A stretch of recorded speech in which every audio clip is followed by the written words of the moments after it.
దేవుని నామానికి సమస్త మహిమ ఘనత ప్రభావములు కలుగునుగాక. ఆమె సమయం ఇచ్చినటువంటి ధనరాజయ్య గారు అమ్మగారికి వందనాలండి. అలాగే ఈ కూడికలో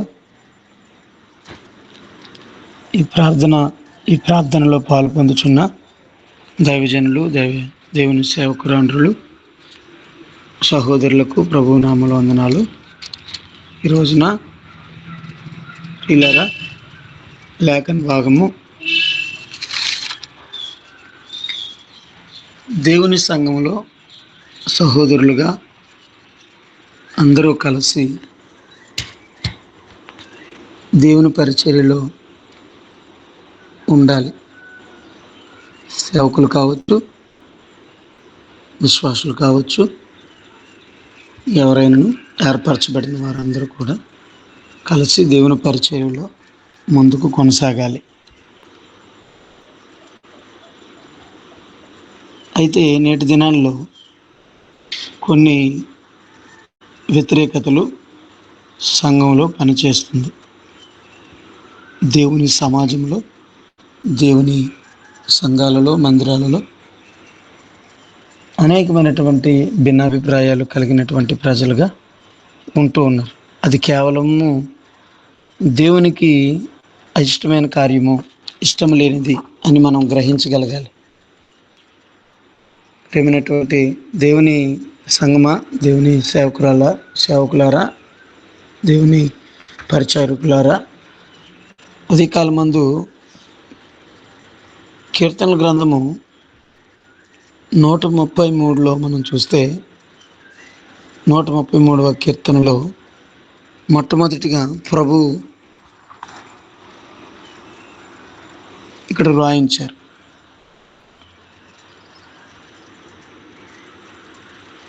సహోదరులు ఐక్యత కలిగి నివసించుట ఎంత మేలు, ఎంతో మనోహరము.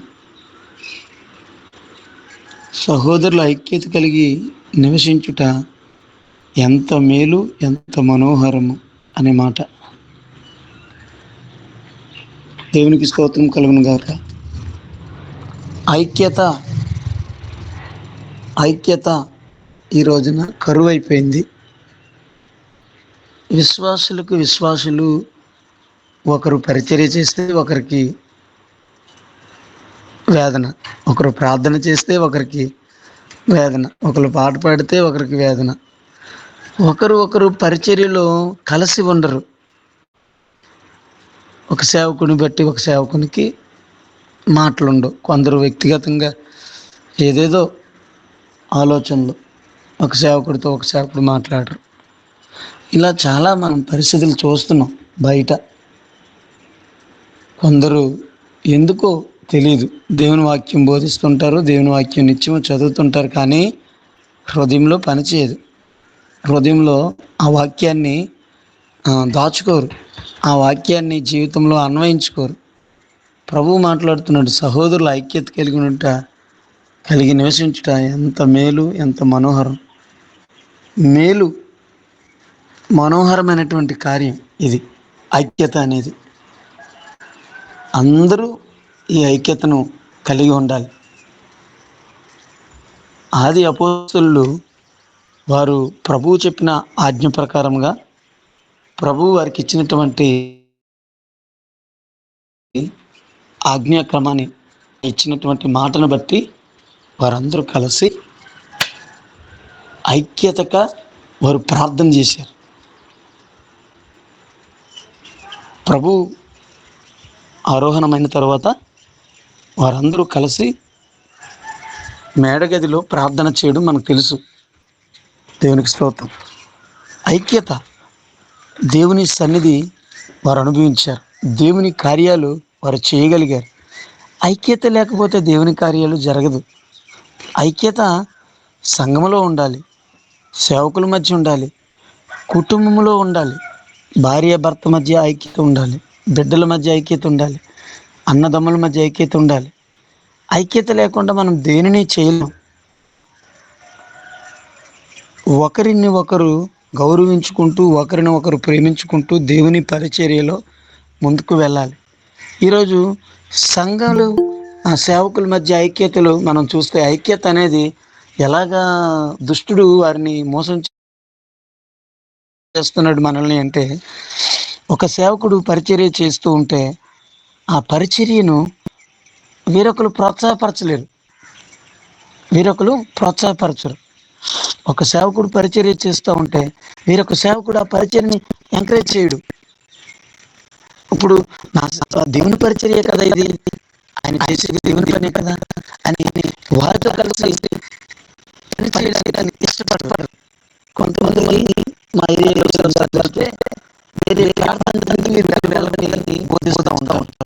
వేరే మనం వెళ్ళకూడదు, వేరే సంక్రాంతి అయితే ఆ గృహ బయట పెట్టిన వెళ్ళకూడదు, సువార్త గుడికి పెట్టిన వెళ్ళకూడదు, క్రిస్మస్ ఆరాధించిన వెళ్ళకూడదు, మనం కలవకూడదు అనే నియమాలు నిబంధనలు కొన్ని పెడుతుంటారు. ఇది ఐక్యత లేకుండా ఉండే పరిస్థితి అని మనం గమనించగలం.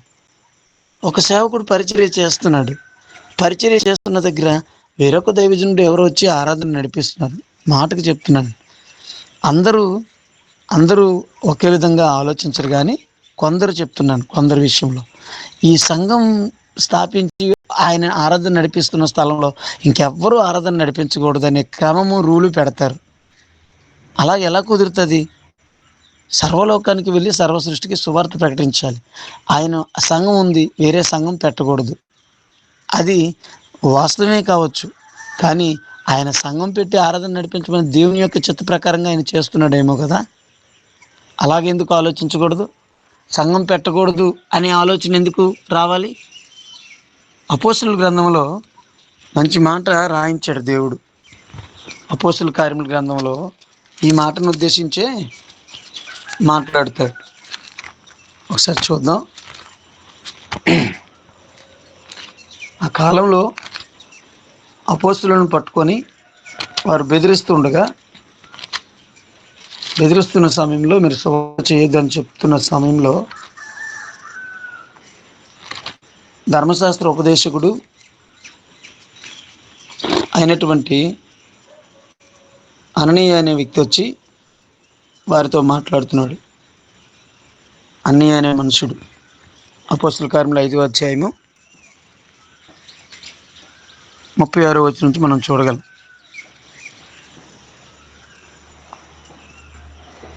ఈ దినములకు మునుపు తోదా లేచి తానొక గొప్పవాడినని చెప్పుకొనెను. ఇంచుమించు 400 మంది మనుషులు ఆయనతో కలుసుకొని వాడు చంపబడెను. వానికి లోబడిన వారందరూ చెదరి వ్యర్థులైరి. వానికి తరువాత జనసంఖ్య దినములలో గలిలీయుడైన యోధాను ఒకడు వచ్చి ప్రజలను తనతో కూడా తిరుగుబాటు చేయ ప్రేరేపించెను. వాడు కూడా నశించెను. వానికి లోబడిన వారందరూ చెదరిపోయిరి. కాబట్టి నేను మీతో చెప్పినదేమనగా, ఈ మనుషుల జోలికి పోక వారిని విడిచిపెట్టుడి. ఎవరిని గురించి మాట పలుకుతున్నాడంటే అపోస్తలుల గురించి మాట్లాడుతున్నాడండి. ఈ మాట పేతురు గురించి, పేతురుతో పాటు ఉన్నటువంటి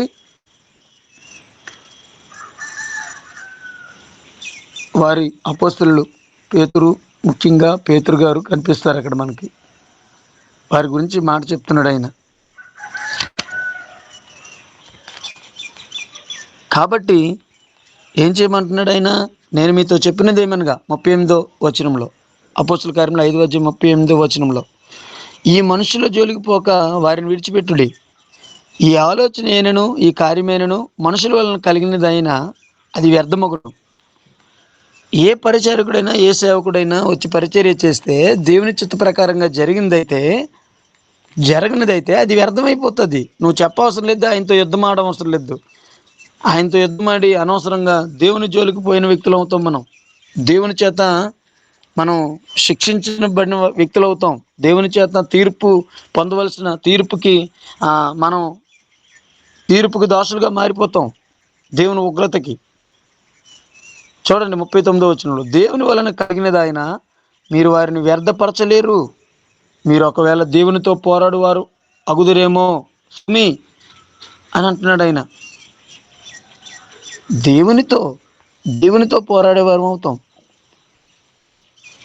కాబట్టి ప్రేమైనటువంటి దేవుని జన్మ, దేవుని దాసులారా, ఎవరైనాను సేవకుడు వచ్చినప్పుడు ఆ సేవకులు ఎవరు ఏంటి అని కనుక్కొని వారిని మనం ప్రోత్సాహపరిచేటట్లుగా ఉండాలి. చిన్నవాడైనా పెద్దవాడైనా దేవుని సేవ పిలుపుని బట్టే వచ్చారేమో. ఒకవేళ తనంటుందైతే ఆ సేవ పరిచర్య నిలబడదండి. ఇక్కడ ఇద్దరు వచ్చారు, ఇద్దరు చచ్చిపోయారు. చనిపోయిన తర్వాత వాళ్ళ సమూహాలు కూడా నాశనం అయిపోయినాయి, ఎవరు లేరు ఇంకా. కానీ దేవుని పేరట వచ్చిన వారు దేవుని వలన కలిగిన వారైతే వారిని ఎవరు కూడా వ్యర్థపరచలేరని చెప్పి ఇక్కడ అననీయ మాట్లాడుతూ ఉన్నారు. దేవునికి స్తోత్రం కలుగును గాక. హల్లెలూయా. సహోదరులు ఐక్యత కలిగి ఉండటం అనేది మనం దేవుని కార్యాన్ని జరిగించడానికి అది ఒక ఉన్నతమైనటువంటి ఆ పాత్ర. ఐక్యత, సమాధానం కలిగి మనం దేవుని పరిచర్యలో ఉండాలి. విశ్వాసికి విశ్వాసి ఐక్యత కలిగి ఉండాలి. సంఘం విస్తరించబడాలంటే ప్రతి ఒక్క విశ్వాసి మూల స్తంభాలుగా ఉన్నారు. సేవ విస్తరించబడాలంటే వారు చిన్నవారా పెద్దవారా, జ్ఞానవంతుల జ్ఞానం లేనివారా, చదువుకున్నవారా చదువు లేనివారా, ధనవంతుల ధనం లేనివారా, భేదవారా అని తారతమ్యం లేదు. సంఘంలో ఉన్నవారు ప్రతి ఒక్కరు కూడా దేవుని నామ మహిమ కొరకు వారికి ఇచ్చినటువంటి తలాంతును బట్టి ఐక్యతగా ఉండి పనిచేయాలి. దేవుని రాజ్య వ్యాప్తి ఖచ్చితంగా జరుగుతుంది ఆ స్థలంలో. ఎందుకంటే ఐక్యత లేకుండా చేస్తాడు సాతానుగాడు. వాడి పని ఏంటంటే ఐక్యత కలగనివ్వడు. యవనస్తుల మధ్య యవనస్తులు మాట్లాడుకోరు, యవనస్తులతో ఐక్యతగా ఉండరు. కొన్ని ప్రాంతాలు, కొన్ని సంఘాలలో జరుగుతున్న పరిస్థితి, కొందరు పరిచర్యలో సంఘంలో పరిచర్య చేసేవారు ఉంటారు. ఆ పరిచర్య చేసేవారిని చూసి హేళన చేసేవారు కొందరు ఉంటారు. పరిచర్య చేయలేని వారు కొందరు ఉంటారు. వీళ్ళు అసలు పరిచర్యే చేయరు, చేసేవారిని అపహాస్యం చేస్తుంటారు. యవనస్తులైన వారు చాలామంది. ఇలా మనం రకరకాలుగా ఐక్యతను కోల్పోవడం సంఘాల్లో మనం చూస్తున్నాం. అయితే దేవుని బిడ్డలారా, ఆత్మీయ స్థితిలో ఎన్ని ఒడిదుడుకులు ఎదురైనా సేవకులైన వారు, సంఘాలు, విశ్వాసులైన వారు, సంఘంలో ఉన్నవారు ఎవరైనా కానీ ఐక్యతను కాపాడుకోవాలి. హల్లెలూయా, హల్లెలూయా. దేవునికి స్తోత్రం. దానియేలు గ్రంథంలో మనం చూస్తే ఇక్కడ వారు ఎంత ఐక్యత కలిగి ఉన్నారు. వారికి కలిగినటువంటి విపత్తు దేశమంతటా కలిగింది. దేశమంతటికి వచ్చేటువంటి విపత్తు అది. అక్కడ ఉన్న ప్రజలు, వారి ప్రజలందరూ, యూదులందరికీ కలిగినటువంటి ప్రమాదం అది. వీళ్ళు ఏమంటున్నారు, అక్కడ ఎంతమంది, చాలామంది ఉన్నారు కానీ ఎవరు కూడా నిలబడలే. అక్కడ నిలబడిన వాళ్ళు ముగ్గురే కనిపిస్తున్నారు మనకి, ముగ్గురే కనిపిస్తున్నారు. వాళ్ళు ఎంత ఐక్యతగా ఉన్నారండి. వారు ఎంత ఐక్యతను చూపించారో దేవుని నామంలో. హల్లెలూయా. వారు ఆ రాజు దగ్గరికి వెళ్ళేటప్పుడు కూడా, రాజు ఎదురుగా ఉన్నప్పటికీ కూడా వారు ఐక్యతను విడిచిపెట్టలేదు. వారు ఐక్యత కలిగినటువంటి ఐక్యత దేవుని నామ మహిమ కొరకు, దేవుని రాజ్య వ్యాప్తి కొరకు, దేవుని యొక్క ఆ కార్యము జరుగుట కొరకు వారు ఐక్యత కలిగి ఆ ఐక్యతను కాపాడుకున్నారు. ఆ ఐక్యతలో నిలబడ్డారు వాళ్ళు. దేవునికి స్తోత్రం. కలిసికట్టుగా ఉన్నారు. వారు ఎంత మాత్రము కూడా దేవుని కృపను పోగొట్టుకోలేదు. షద్రక్, మేషక్, అబేద్నెగోలు వాళ్ళ ముగ్గురు ఎంత ఐక్యతగా ఉన్నారంటే, ప్రార్థన చేయటంలో ఐక్యత ఉంది, దేవుని చిత్తానుసారంగా వాక్యానుసారంగా జీవించడంలో, ధర్మశాస్త్రం పాటించడంలో ఐక్యత ఉంది. ఏ ఐక్యత తెలుసా? నేను ఏమన్నాడు ఆజ్ఞ? మొట్టమొదటి ఆజ్ఞ, నేను తప్ప వేరొక దేవుడు నీకు ఉండకూడదు. ఇది ఆజ్ఞ. ఇది పాటించడంలో ముగ్గురు ఒకటైపోయారు. ఆ నెబుకద్నెజరు నిలబెట్టినటువంటి ప్రతిమకు సాగిలిపాడినంటున్నారు. ఎదురుగా అగ్నిగుండం ఉంది, వేడిమి గల అగ్నిగుండం ఉన్నప్పటికీ కూడా వారి ఐక్యతను కోల్పోలేదు. కాబట్టి అక్కడ ఏం జరిగిందండి? దేవుని కార్యము చూశారు. వారి ద్వారా అక్కడ చేరిన ప్రజలు దేవుని కార్యాన్ని చూశారు. రాజు వీరు నమ్మిన దేవుడే గొప్పవాడని ఒప్పుకున్నాడు. ఇది కేవలం ఐక్యత వలన జరిగిన కార్యం. హల్లెలూయా, దేవునికి స్తోత్రం, దేవునికి స్తోత్రం. నువ్వు ఐక్యత కలిగి ఉంటే నీ మీదకి శ్రమ రాదు. నువ్వు ఐక్యత కలిగి ఉంటే నీ మీదకి శోధన రాదు. నువ్వు ఐక్యత కలిగి ఉంటే, మనం ఐక్యత కలిగి ఉంటే దుష్టుడు మన దగ్గరకు వచ్చి పారిపోతాడు, మనల్ని ముట్టలేడు. ఐక్యత కలగలేని చోటే బలహీనమైన కార్యాలు చేయడం ప్రారంభిస్తాడు ఆయన. సాతాను గడికి ఎక్కడ అవకాశం వస్తుందంటే, ఆత్మీయులు ఇద్దరు కూడా తిట్టుకుంటూ ఉంటారు కదా, వాడికి అవకాశం దొరుకుతుంది. హల్లెలూయా, హల్లెలూయా. ఒక ఎగ్జాంపుల్ చెప్తానండి. మనము ఒక కర్రని తీసుకుంటే అది ఒక్కటిగా ఉంటే ఈజీగా ఎరగొట్టగలం. ఒక 10 కర్రలు కట్టకట్టి ఎరగొట్టాలంటే అది సన్నంగా ఉన్నప్పటికీ కూడా కర్రలు మనం ఎరగొట్టలేం. దాన్ని ఎరగడం చాలా కష్టమవుతుంది. కేవలం ఎందువలన 10 కర్రలు కలిసి ఉన్నాయి కాబట్టి దాని బలం ఒక్క కర్ర కంటే ఎక్కువ, అధికముగా ఉంది దాని బలం. మన బలం సరిపోదు. అలాగే దుష్టుడైన సాతాను మన దగ్గరకు వచ్చినప్పుడు వాడి బలము సరిపోకుండా ఉండాలి అంటే, వాడి బలం మన మీద పనిచేయకుండా ఉండాలంటే, మన దగ్గర నుంచి వాడు పారిపోవాలి అంటే, మనం ఎలాగ ఉండాలంటే సంఘంలో ఐక్యత కలిగి ఉండాలి. హల్లెలూయా, దేవునికి స్తోత్రం కలుగును గాక. హల్లెలూయా. ఐక్యత కలిగి ఉండుట, అక్కడ మనం ఒక మంచి మాట దేవుడు రాయించాడు. చూడండి, ఐక్యత లేని వారికి ఆశీర్వాదం ఉండదు. ఐక్యత కలిగిన వారికి ఇక్కడ ఆశీర్వాదం ఉంది. ఎలా ఉంది ఐక్యత కలిగిన వారి పరిస్థితి? అది తల మీద పోయబడి, చదువుదాం 2వ వచనం, కీర్తన 33:2. అహరోను గడ్డం మీదుగా కారి అతని అంగీల అంచు వరకు దిగజారిన పరిమళ తైలము వలె నుండును. సియోను కొండ మీదకి దిగివచ్చు హెర్మోను మంచు వలె నుండును. అక్కడ ఏముందండి? ఆశీర్వాదమును శాశ్వత జీవమును అచ్చట నుండవలెనని యెహోవా సెలవిచ్చుచున్నాడు. హల్లెలూయా, హల్లెలూయా. ఆశీర్వాదం ఉంది, శాశ్వత జీవం ఉంది. శాశ్వత జీవం అంటే నిత్యత్వం. ఈ ఐక్యత లేని వారికి నిత్యత్వం కూడా దొరకడం కష్టమేనండి. చెప్తున్నాడు దేవుడే, శాశ్వతమైనటువంటి జీవం, నిత్యత్వం, పరలోక రాజ్యం ఉండదు. ఒకరినొకరు దూషించుకోవడం, ఒకరినొకరు తిట్టుకోవడం, శారీర సంబంధమైన వాటి కొరకు గొడవలు, అల్లర్లు, కేసులు. చాలామంది దేవుని బిడ్డలే కేసులు పెడతారు, పోలీస్ స్టేషన్కి వెళ్తారు. ముందుగానే సమాధానం ఉండదు దేవునితో. వీళ్ళకి దేవునితో సమాధానం లేని వారు చేసే పనులు. చాలామంది క్రైస్తవులే తిట్టుకుంటుంటారు, ఇంట్లో భార్య భర్తలే గొడవలు ఆడుకుంటారు. ఐక్యత లేకుండా భయంకరమైన పరిస్థితులు సాతానుగాడు కలుగు చేస్తుంటాడు. అలాగనే ఆది కాండంలో ఒకసారి మనం చూస్తే యోసేపు విషయంలో కూడా అలాగే జరిగింది. స్వయాన వారి అన్నలే యోసేపుని పట్టుకొని కొట్టి ఆయన్ని ఒక నీరు లేని గుంతలో పడేసి ఆ బావిలో ఇంక మరలా తీసి అమ్మేయడం, ఇవన్నీ చాలా భయంకరమైన పరిస్థితులు యోసేపు జీవితంలో జరిగింది. యోసేపు తనకు కలిగినటువంటి విశ్వాసం, దర్శనం పట్టుకొని ఐక్యతను పోగొట్టుకోలేదు ఆయన. హల్లెలూయా.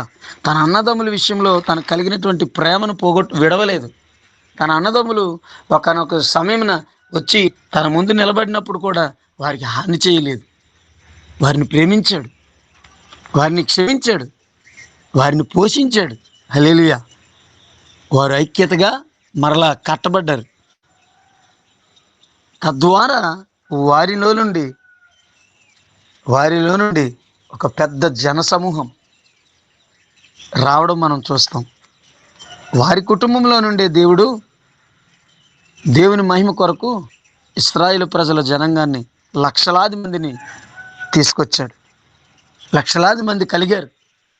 వారు కలిగినటువంటి ఐక్యత, వారు కలిగినటువంటి సమాధానకరమైన జీవితం, వారు కలిగినటువంటి ఆ యొక్క మంచి నిర్ణయం, ఐక్యత దేవుని నామ మహిమ కొరకు. హల్లెలూయా. దేవునికి స్తోత్రం కలుగును గాక. హల్లెలూయా. ఈ రోజున మనము కూడా ఐక్యత కలిగి ఉండాలి. ఐక్యపరచబడి మనం ఎంతవరకు ఉంటామో అంతవరకు ఆశీర్వాదాలే చూస్తాం. మనం ఐక్యత లేకుండా ఉండి మనం ఆశీర్వాదం పొందుకున్నామంటే అది చాలా కష్టం, చాలా కష్టం. ఐక్యత లేకుండా దీవించబడం. ఐక్యత లేకపోతే దేవుడు మనతో ఉండడు, ఆశీర్వాదం ఉండదు. ఐక్యత చాలా ముఖ్యం. దేవుని బిడ్డలారా, ఇక్కడ మనం చూస్తాం, యోసేపు అన్నలు భయంతో వచ్చి యోసేపు దగ్గరికి వచ్చి సాగిలి పడతారు.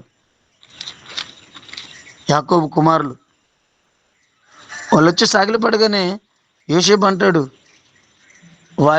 మాకు హాని చేయొద్దు, మేము నీకు హాని చేసాం కదా, మీకు హాని చేయొద్దు, దయచేసి మమ్మల్ని క్షమించండి. వారు సాగిలి పడతారు. సాగిలి పడగానే యోసేపు అంటాడు, ఏడ్చుకుంటూ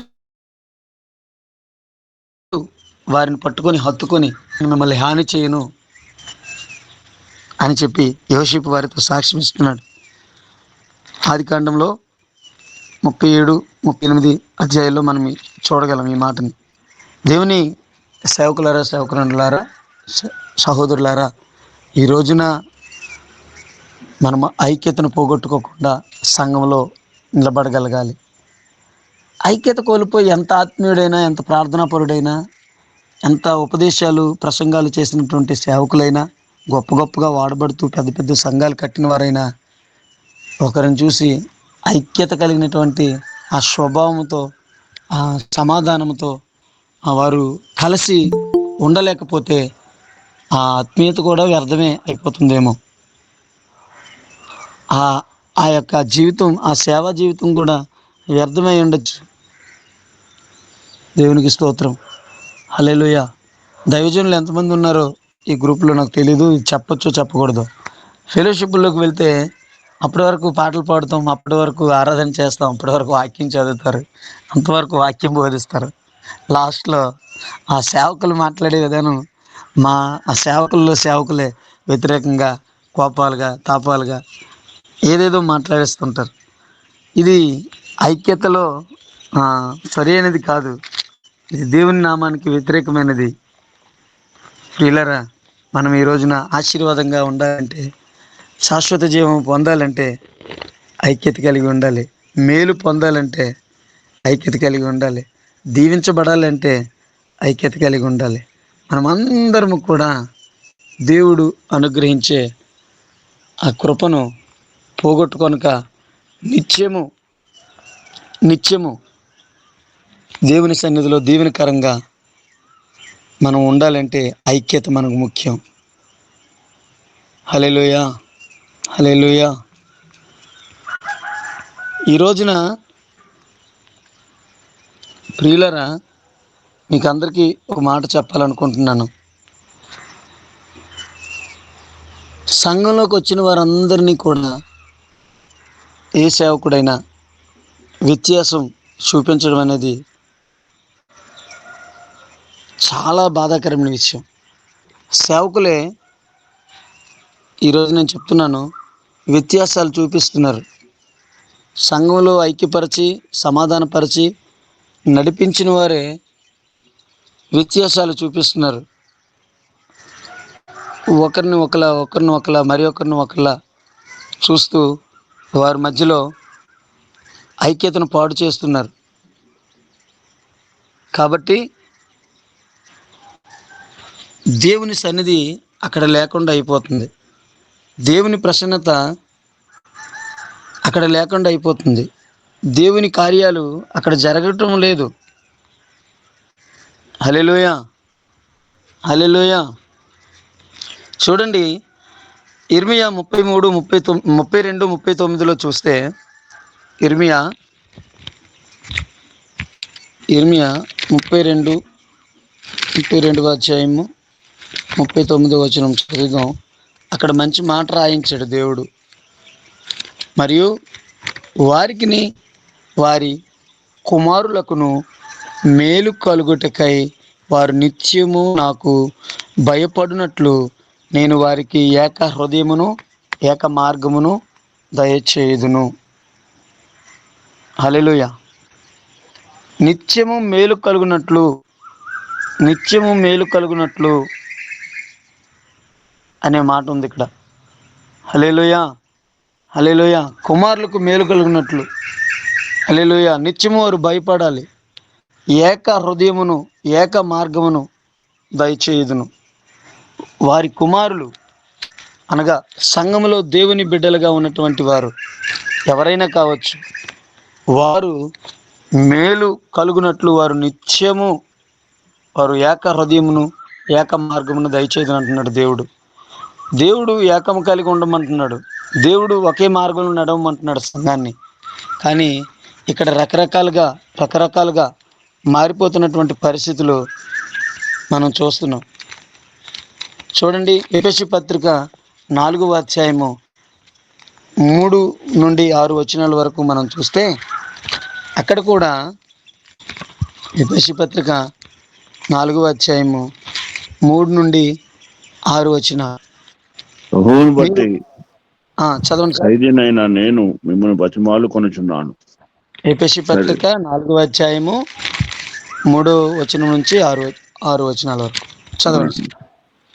మీరు బట్టి ఖైదీనైన నేను తగినట్లుగా దీర్ఘశాంతంతో కూడిన సంపూర్ణ వినయముతోను సాత్వికముతోను నడుచుకొనవలనని ప్రభువును బట్టి ఖైదీనైన నేను మిమ్మును బతిమాలు కొనుచున్నాను.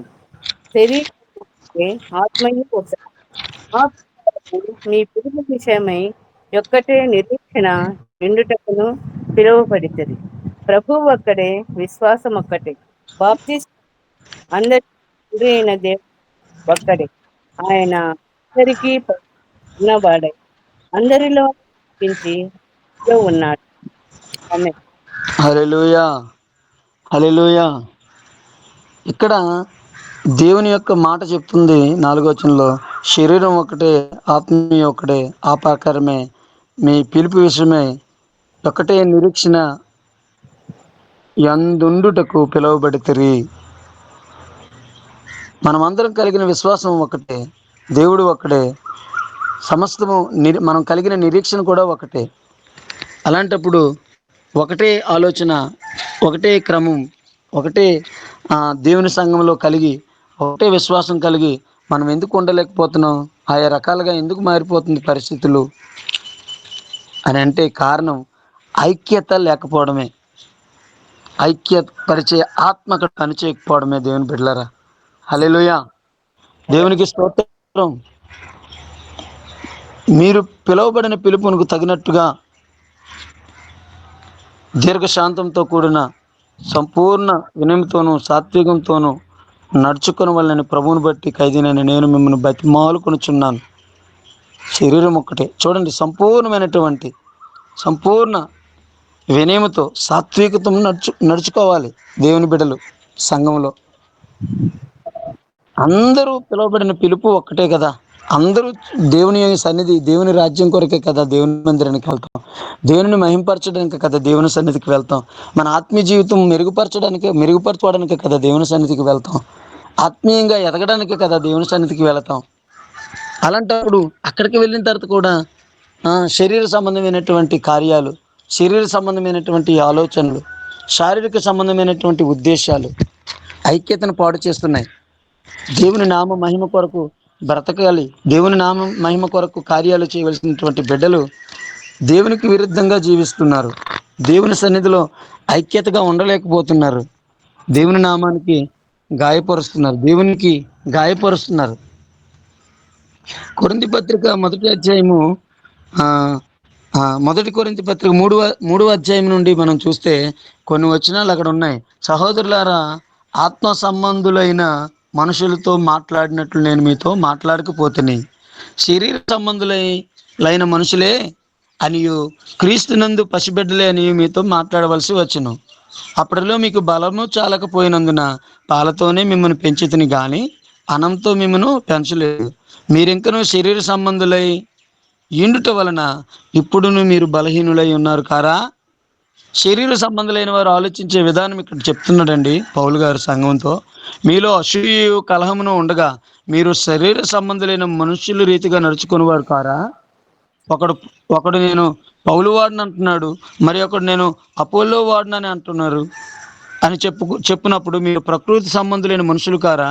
అపోల్లో ఎవడు, పౌలు ఎవడు? పరిచారకులే కదా. ఒక్కొక్కరికి ప్రభువు అనుగ్రహించిన ప్రకారము వారి ద్వారా మీరు విశ్వసించిరి. దేవుని బిడ్డలారా, ఇక్కడ ప్రకృతి సంబంధమైనటువంటి ఆలోచనలు, శరీర సంబంధమైన ఆలోచనలు, లౌకికమైన ఆలోచనలు కలిగిన ప్రజలతో పౌలు గారు మాట్లాడుతున్నారు. మీరు ఆత్మ సంబంధమైన మనుషులు కదా, ఆత్మానుసారులు కదా. ఆత్మానుసారులైన వారు ఇలా ఆలోచించరు కదా. నేను ఈ ఫలానా వ్యక్తిని ఫలానా వ్యక్తిని ఫలానా వ్యక్తిని ఫలానా వ్యక్తితో నేను నాకు నాకు ఐక్యత, నేను స్నేహం చేస్తాను, ఫలానా వ్యక్తితోనే నేను మాట్లాడతాను, ఫలానా సంఘంలో కూడా స్నేహాలు ఒకరితో ఒకరు మాట్లాడుకోరు, ఇంకొకరు వేరే ఒకరితో మాట్లాడరు. విశ్వాసం వాళ్ళిద్దరూ ఉదయాన్నే లేచి ఆ ప్రార్థన, ఎక్కడ ప్రార్థన అయినా ఇద్దరు ఒక దగ్గర కూర్చుంటారు, ఇద్దరు ఒక దగ్గర. ఆ స్నేహంగా ఉండకూడదని నేను చెప్పను. సంఘంలో అందరితో అట్లనే ఉండాలి.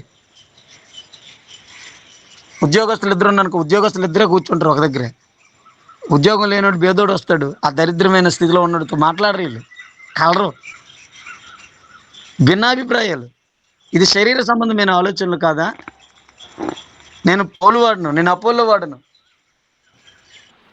మేమందరం పరిచారకులమే కదా, మాలో ఎవరు గొప్పవారు లేరు అంటున్నాడు పౌలు గారు. నేను నీళ్ళు పోసాను, నేను నాటితిని, అపోల్లో నీరు పోసాను. 6వ వచనంలో నేను నాటితిని, అపోల్లో నీరు పోసాను, వృద్ధి కలుగు చేసిన వాడు దేవుడే.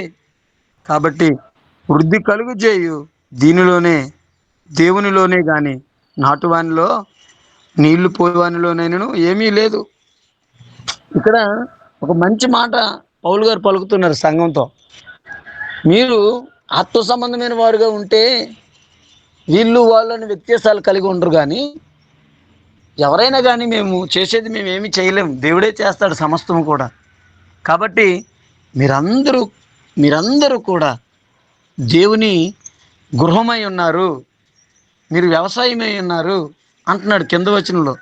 9వ వచనం చూస్తే నాటువాడిలో ఏమీ లేదు, నీరు పోయేవాడిలో ఏమీ లేదు, వృద్ధి కలుగు చేసేవాడు దేవుడే. సంఘంలో మనం అందరం ఎవరై ఉన్నాం? ఒక గృహమై ఉన్నాం, ఒక వ్యవసాయమై ఉన్నాం, మనమందరం కలిసి ఒక తోట అయి ఉన్నాం దేవునికి స్తోత్రం కలుగును గాక. అలాంటప్పుడు ఈ వ్యత్యాసాలు ఎలా వస్తున్నాయి మనలో? ఐక్యత కలిగించే ఆత్మ సంబంధమైనటువంటి ఐక్యతను పోగొట్టుకుంటున్నామని దేవుడు తెలియజేస్తున్నాడు. దేవుని బిడ్డలారా, ఈ రోజున పౌలు గారు యొక్క ప్రతి దినము కూడా పౌలు గారు సంఘంతో చెప్పే మాట, అలాగే పేతురు గారు కూడా మంచి మాట రాయించారు. 1 పేతురు 3వ అధ్యాయం 8వ వచనం, అక్కడ కూడా ఉంటుంది, తుదకు మీరందరూ ఏక మనస్కులై ఒక్కరి సుఖ దుఃఖములు యందు ఒకరు పాలుపడి సహోదరు ప్రేమ గలవారును కరుణాచిత్తులను వినయ మనస్కులై ఉండ్రి. సంఘంలో ఉన్న పరిస్థితులు ఇవి. సంఘాలలో ఉండవలసినటువంటి దేవుని ఆత్మ సంబంధమైనటువంటి కార్యాలు చేసే బిడ్డలు కలిగినటువంటి ఈ యొక్క క్వాలిటీస్, లక్షణాలు, గుణాలు ఏక మనస్కులై ఉండాలి. ఏక మనస్సు అనేది చాలా కష్టం. కొందరు ప్రార్థన చేస్తే ప్రార్థనలో కొందరు ఏకీవించరు, కొందరు ప్రార్థన చేస్తే ఇటు అటు తిరుగుతూ ఉంటారు. కొందరు ఏక మనస్కులు, ఒక మనస్సు కలిగి అందరూ ప్రార్థన చేస్తేనే దేవుని కార్యం జరుగుతుంది.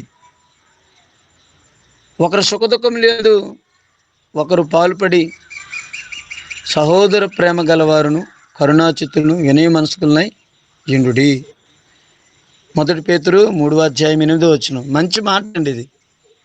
సహోదర ప్రేమ గలవారే ఇలా ఉంటారు, కరుణాచిత్తులుగా ఉంటారు, వినయ మనస్కులై ఉంటారు. ఒకరి మీద ఒకరు యజమానితనం చేయరు, వారికి ఉన్నటువంటి అధికారాలు చూపించుకోరు సంఘంలో ఉన్న వారి మీద. హల్లెలూయా.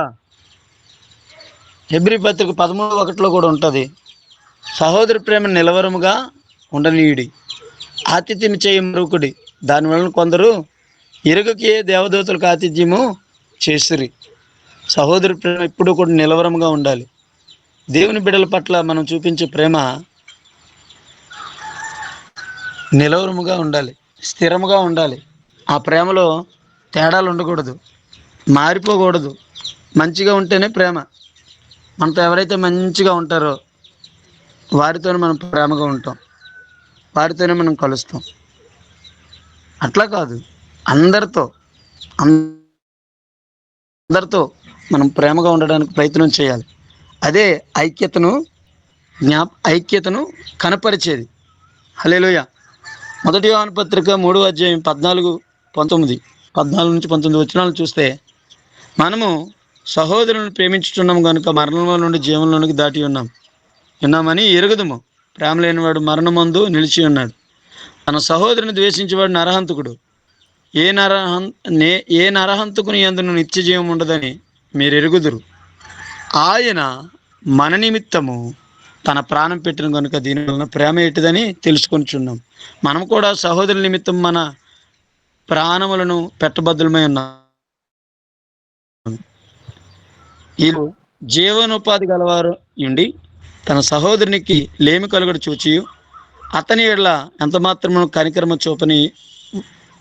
చూపని వాని యందు దేవుని ప్రేమ ఎలాగ నిలుచును?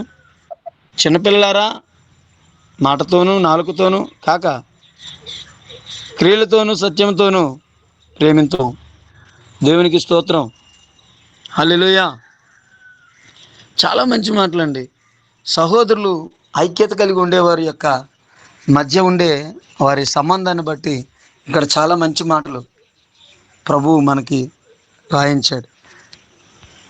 ప్రేమిస్తాం, ప్రతి ఒక్కరిని ప్రేమిస్తాం. మనిషి వ్యత్యాసాలు ఉండవు, ప్రేమలో వ్యత్యాసాలు చూపించరు. హల్లెలూయా. అందరినీ ఒకేలాగా మనం ప్రేమించాలి. చాలామంది సేవకులు పాస్టర్ గారిలో నేను చూస్తుంటానండి. నేను అనుభవించిన అనుభవం నుంచి చెప్తున్నాను ఈ మాట. వారు బిడ్డలను ఎక్కువ హెచ్చిస్తుంటారు. సంఘంలో ఉన్న వాళ్ళకి ఎక్కువ అవకాశం ఇవ్వరు. విశ్వాసులకు ప్రార్థనకు అవకాశం ఇవ్వరు, పాటలకు అవకాశం ఇవ్వరు. వారి కుటుంబంలో ఉన్నవారు కానీ, లేదంటే ఎవరైనా గొప్పోళ్ళు లాంటి వాళ్ళు వస్తే వారితో పాటలు పాడించడాలు, వారితో అంటే గొప్పోళ్ళకి ఇవ్వద్దని అవకాశం, ఇవ్వకూడదని కాదండి అవకాశం. అందరికీ సమానముగా అక్కడ మనం అవకాశం ఇవ్వడానికి ప్రయత్నం చేయాలి. మ్యాక్సిమం మనం చూపించుకోకూడదండి. సేవకురాళ్ళు ఇప్పుడు పిల్లల విషయంలో వారిని వినయం నేర్పించాలి, వారిని తగ్గింపు నేర్పించాలి, అందరితో కలిసి ఉండేటట్లు చేయాలి. సేవకురాళ్ళు పిల్లలు చాలామందికి ఎదురుగా వచ్చిన వారికి ప్రైజ్లాడు కూడా చెప్పరు. కొంతమంది పిల్లలు చాలా, అది దేవునికి విరుద్ధమైన కార్యాలు. అవి నేర్పించాలి. వారిని ఒక ఉన్నతమైన స్థితిలో ఉంచడం అలవాటు చేస్తే అదే అలవాటు పడిపోతారు. వాళ్ళకి పరిచర్య చేయడం నేర్పించాలి. సంఘంలో అందరూ సమానత్వం కలిగి ఐక్యతగా ఉండాలంటే, దేవుని పని జరగాలంటే వారు కూడా దేవుని పనిలో వారు పాలిభాగస్తులై చిన్నతనం నుంచే వారు నేర్చుకోవడం మనం వారికి అలవాటు చేయాలి, వారికి నేర్పించాలి. వ్యత్యాసాలు చూపించకూడదు. ప్రతి ఒక్కరు కూడా దేవుని సంఘంలో వారు దేవుని సంఘంలో శరీరంలో క్రీస్తు శరీరమై ఉన్నారు. దేవుని సంఘం అంటే క్రీస్తు శరీరంలో భాగములై ఉన్నారు. క్రీస్తు శరీరం కాబట్టి అందరూ పని చేయాలి. ఈ చెయ్యి పని చేస్తుందని కాలు పని చేయకపోతే, కాలు పని చేస్తుందని చెయ్యి పని చేయకపోతే శరీరం ద్వారా ఏ పని జరగదు. అలాగే క్రీస్తు సంఘములో పని చేయాలి. ఇదిగో క్రీస్తు సంఘంగా ఉన్నటువంటి ఈ క్రీస్తు శరీరంగా ఉన్నటువంటి సంఘంలో కూడా దేవుని కార్యాలు జరగాలి అంటే ప్రతి ఒక్కరూ పాలిభాగస్తులు అవ్వాలి. ఒకరు హెచ్చించుకోవడం, ఒకరు తగ్గించడం, ఇది ఐక్యతకి నిదర్శనం కాదు. ఐక్యతకి దేవుని సంఘంలో ఉండవలసిన విషయాలు కాదు. ఇది దైవిక సంబంధమైన విషయాలు కాదు. ఐక్యత ప్రతి ఒక్కరు కూడా దేవుని పనిలో కలిసి పనిచేయాలి. దేవుని రాజ్య వ్యాప్తి జరగాలి, సంఘాలు విస్తరించబడాలి, ఆత్మలు రక్షించబడాలి, దేవుని కార్యం జరగాలి, దేవుని నామం మహింపరచబడాలి, హెచ్చించబడాలి. అలాంటి కార్యాలు ఈ యొక్క ఐక్యత ద్వారానే దేవుడు జరిగించాలని చూస్తున్నాడు. ఐక్యత కలిగి ఉండేటి మేలు, ఐక్యత కలిగి ఉండేటి ఆశీర్వాదం, ఐక్యత కలిగి ఉండేటి శాశ్వత జీవం. ఐక్యత కలిగి ఉంటేనే దేవుని పని మనం చేయగలం. ఐక్యత కలిగి ఉంటేనే దేవుని రాజ్య వ్యాప్తి భూమి మీద జరుగుతుంది. హల్లెలూయా. అటువంటి ఐక్యపరిచే ఆత్మ మనల్ని ముందుకు నడిపించునుగాక. సంఘాలలో నిత్యంగా ఇలాంటి కార్యాలు చేసేవారు సేవకురాండ్రులు, బిడ్డలు, సంఘంలో ఉన్నటువంటి విశ్వాసులు ఐక్యత కలిగి కార్యాలు చేయడానికి పూనుకొందురుగాక. Amen, amen, amen, amen. శ్రేష్టమైనటువంటి వాక్య సందేశాన్ని విన్నాము.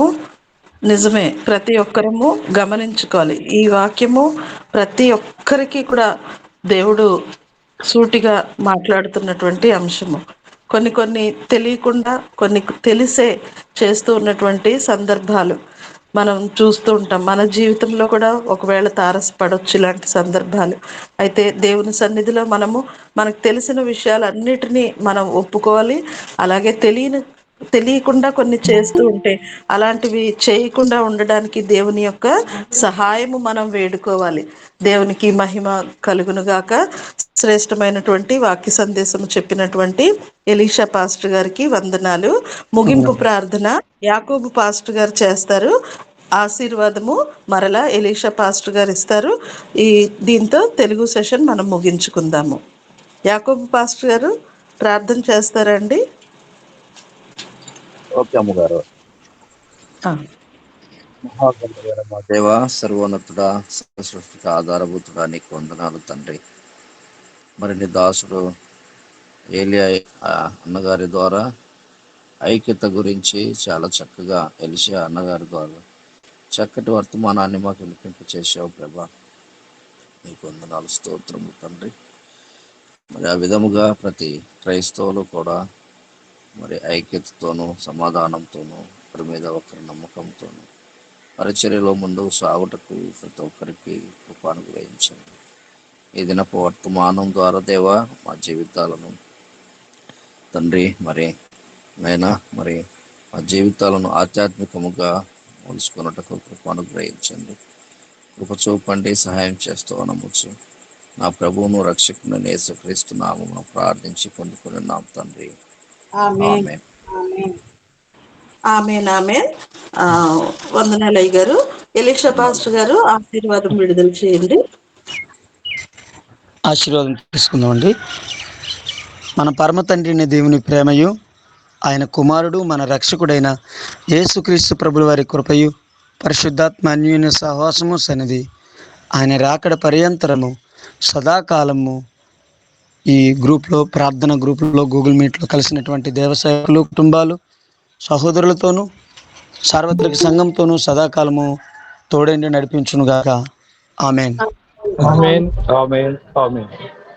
ప్రైజ్ లార్డ్, ఆమేన్, ప్రైజ్ లార్డ్. ఆమేన్. అందరికీ అందరికి పేరు పేరున వందనాలండి. కూడి వచ్చిన అందరికీ వందనాలు. వాక్యం చెప్పిన ఎలీషా పాస్టర్ గారికి మరి ఒకసారి దేవుని నామంలో వందనాలు. మరి ఇంతటితో తెలుగు సెషన్ పూర్తి చేసుకున్నామండి. హిందీ సెషన్ లోకి వెళ్దాము. విశ్వనాథ్ ప్రసాద్ जी, आप ओपनिंग प्रेयर करने से हम हिंदी सेशन को शुरू करेंगे. प्रार्थना कीजिए. धन्यवाद, धन्यवाद, धन्यवाद, धन्यवाद, धन्यवाद। हे हमारे पिता, जीवित खुदा, सर्वशक्तिमान, पिता, पुत्र, पवित्र आत्मा,